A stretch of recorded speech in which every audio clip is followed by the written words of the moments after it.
So guys, you have seen on the television and followed the magical rise of Pedro Acosta. So it's my turn to try to explain to you some of the technical reasons why he's been able to achieve what he's been able to achieve.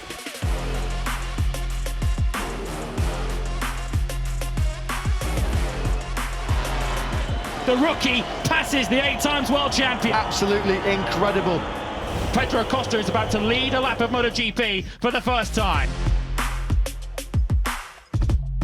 This first impression was a bit of a wow factor inside the box, you know. All of us sort of looked at each other and went, huh? You know, the body position, the way he was using everything, yeah, it was like, it looked like he'd been on the bike already 6 months, you know. He was super interested in all the technical parts, much more than maybe normally you would find. The first touch, you know, to have it like that, to be not afraid, to understand all these elements so quickly was really incredible.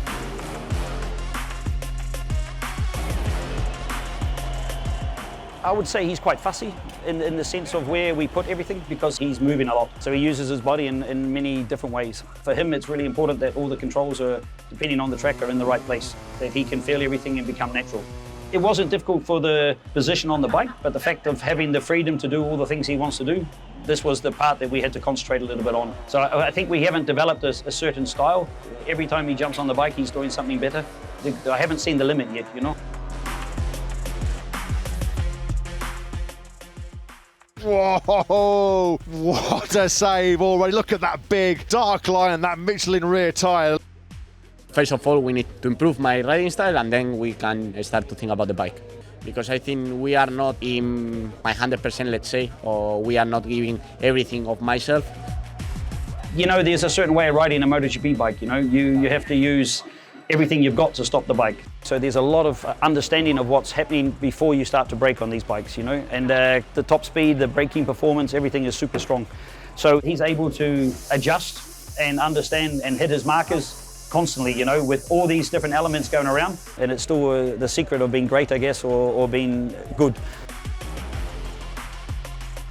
To be honest, from Valencia, we only changed the grips from the handlebars, the position of the handlebars, clutch level and brake level, and the spring from the rear brake.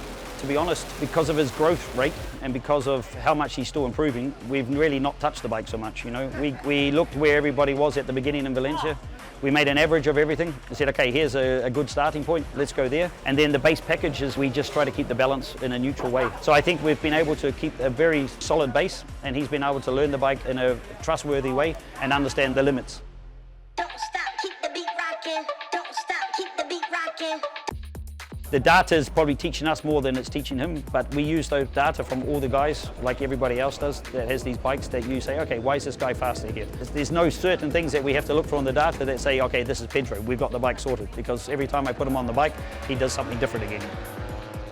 What we see in the data is just, you know, pure performance difference in terms of delta time compared to the others, and this is the outstanding part. He follows all of the hints that we can give to him. This is the part that is really visible in the data. This is the secret, let's say. Already in the winter test, he was already, you know, capable of understanding how to interact with the electronics, which is the most difficult part of jumping on a MotoGP bike because it's completely different to whatever other bikes you can ride in the world. Incredible, absolutely unbelievable. Pedro Acosta on the podium in just his second MotoGP start. Unbelievable. Trust me, they're all fantastic riders. There's not somebody who jumps on these bikes that cannot ride a motorcycle. But then to have that freedom of your mind to use all those elements to get the very best out of it every time, this is something that's a bit magical, you know. And this is something I have to say that Pedro has. Don't get me wrong, the other guys can also brake where Pedro brakes, but then you put it all together of the timing of the lap, the situation around him, when it's time to do this, when it's time to do that, these elements, this is the part that really shows something different, you know.